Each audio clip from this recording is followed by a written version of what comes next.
Dakong opisyal sa kapulisan sa Dakbayan mihimakak sa taho nga may mga hitmen nga nangabot diri sa Cebu. Subay kinis pamahayag ni Mayor Tomas Osmeña base sa information nga nadawat. Si Nico Serino sa report.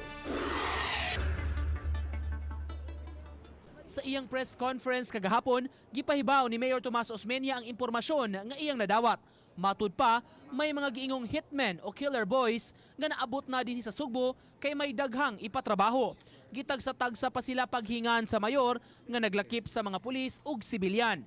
Because I have no capability to investigate. But there are people say, oh, I know this, and please text me and give me information about them. Send me their pictures. This is my way of going on the offensive, no? And I think because of this, it will be safer for the Cebuanos.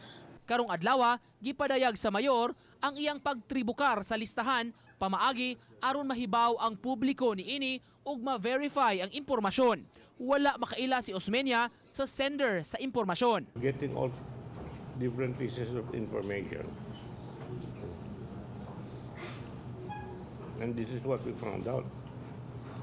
There seems to be a pattern in the connection of these killings that's happening around here. Apan sa iyang bahin, si City Police Director Royina Garma mihimakak sa taho nga gipadangat ni Osmeña. Usa sa nahinganlan sa mayor, police officer nga sakop sa CCPO. Hindi totoo. Hindi ko alam kung bakit may pangalan ng pulis pero wala.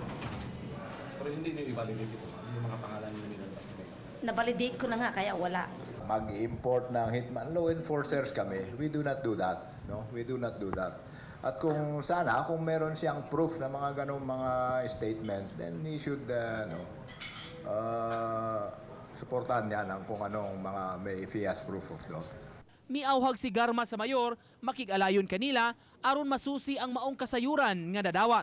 Sama-sab sa nahaunang hulga batok sa mayor nga matud sa city director, wala pa sila'y opisyal nga nadawat nga kasayuran kabahin niini. Anticipated ko na pwedeng mangyari lahat ito because of my aggressive campaign against all forms of criminality including drugs. And this is it, it's happening. Okay? And I will continue with my programs. Whether I will be judged negatively, I do not care. So long as I will be doing my job. Nico Sereno, Balitang Bisdak.